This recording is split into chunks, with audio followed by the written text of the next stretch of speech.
Welcome to RTV. నేను మీ గయాజ్ని.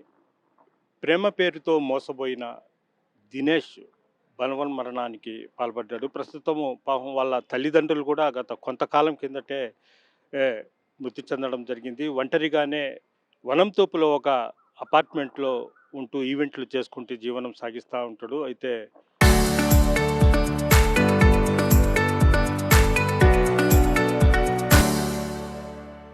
FM రేడియోలో ఓ ఉద్యోగిని ప్రేమించాడు. ఆ ఉద్యోగి తన దగ్గర ఆర్థికంగా లాభం పొంది ఇటీవల కాలంలో మరో వ్యక్తితో ప్రేమలో పడి ఇతన్ని మెల్లమెల్లగా దూరం చేస్తూ రావడంతో మనస్తాపానికి గురై ఇతను ఈ దారుణానికి ఒడిగట్టడం జరిగింది. వాళ్ళ స్నేహితులు మొత్తము ఆ ఎఫ్ఎం రేడియోలో పనిచేస్తున్న ఉద్యోగి, అదేవిధంగా మరో వ్యక్తియే కారణం అంటూ పెద్ద ఎత్తున ఆందోళన చేస్తున్నారు. దీని మీద కలెక్టర్, ఎస్పీకి కూడా ఫిర్యాదు చేయడం జరుగుతుంది. అయితే ప్రస్తుతం మనము మార్చిరి వద్ద ఉన్నాం. వాళ్ళ స్నేహితులు మొత్తం ఇక్కడికే చేరిపోయి ఉన్నారు. అయితే ప్రధానంగా ఆ ఉద్యోగిని, అదేవిధంగా అతని సహచరుని మొత్తాన్ని అరెస్ట్ చేస్తే విచారిస్తే మాత్రము అసలు విషయాలు బయటపడతాయని కూడా వాళ్ళంతా డిమాండ్ చేస్తున్నారు. అయితే అతను శరీరం మీద కూడా గాయాలు ఉన్నాయని కూడా వాళ్ళ బంధువులు, స్నేహితులు కూడా చెప్తా ఉన్నారు. అయితే దీని మీద మాట్లాడిన భగత్ ఉన్నారు. ఏంది అసలు ఈ మరణంపై మీరు ఎలా చూస్తారు? దినేష్ అన్న గారు మాకు చాలా రోజుల నుంచి తెలుసు. సౌమ్యుడు, ఒకరి జోలికి పోయే వ్యక్తి కాదు. ఈరోజు ఇటువంటి క్షణికావేశంలో నిర్ణయం తీసుకోవడం చాలా బాధాకరం.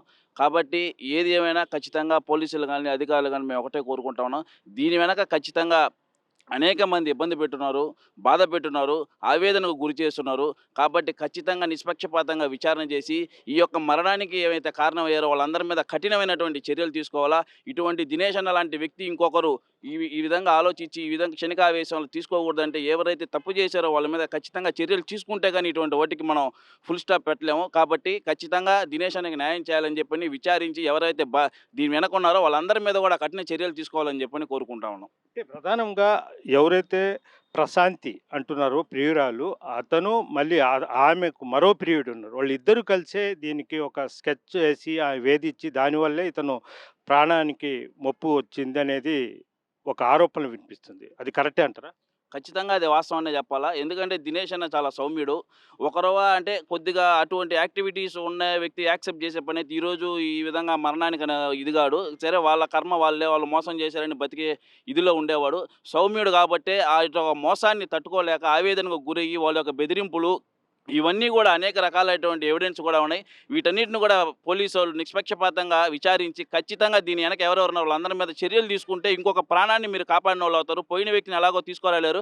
కాబట్టి ఖచ్చితంగా ఈ యొక్క జరిగినటువంటి అన్యాయాన్నయితే వాళ్ళకి ఏ రోజైతే శిక్ష పడద్దో ఆ రోజుకి ఈ ఈ దినేష్ అన్నకి న్యాయం జరిగినట్టుంటది. కాబట్టి ఖచ్చితంగా వాళ్ళ మీద కఠిన చర్యలు తీసుకోవాలని చెప్పని మేము కోరుకుంటా ఉన్నాం. అదేవిధంగా ఆమె నడిపే ఆమె వద్ద ఉన్న కారు కూడా దినేష్ పేరు మీదే ఉంది. ఖచ్చితంగా అంటే ఒకవేళ దినేష్ అన్న స్టార్టింగు ఎవరైనా గూడా ఒకరిని మనం ఇష్టపడుతున్నామంటే అది చాలా స్వచ్ఛంగానే మన మనిషి అనుకోనే మన ఇంట్లో ఒక బిడ్డగానో, లేదంటే తల్లిగానో, లేదంటే చెల్లిగానో ఏ విధంగా అయితే మన మనిషి సొంత మనిషి అనుకుంటాం అదే విధంగా అనుకోని గూడా ఉండుండొచ్చు. కానీ ఈ విధంగా మోసం చేస్తారని, ఈ విధంగా అన్యాయం చేస్తారని, ఈ విధంగా ఇబ్బంది పెడతారని దినేష్ అన్నకు కూడా తెలిసుండదు. కాబట్టి దురదృష్టవశాతం జరగకూడదు. కానీ జరిగిపోయింది. జరిగిపోయిన దాన్ని మనం ఎలాగో వెనక్కి తీసుకురాలేం. కాబట్టి ఖచ్చితంగా కనీసం న్యాయమన్నా చేయాలి కాబట్టి ఉన్నటువంటి సాక్ష్యాధారాలని చూసుకొని ఖచ్చితంగా ఈ పోలీసోళ్ళు, ఉన్నతాధికారులు న్యాయం చేస్తారని కోరుకుంటున్నాం.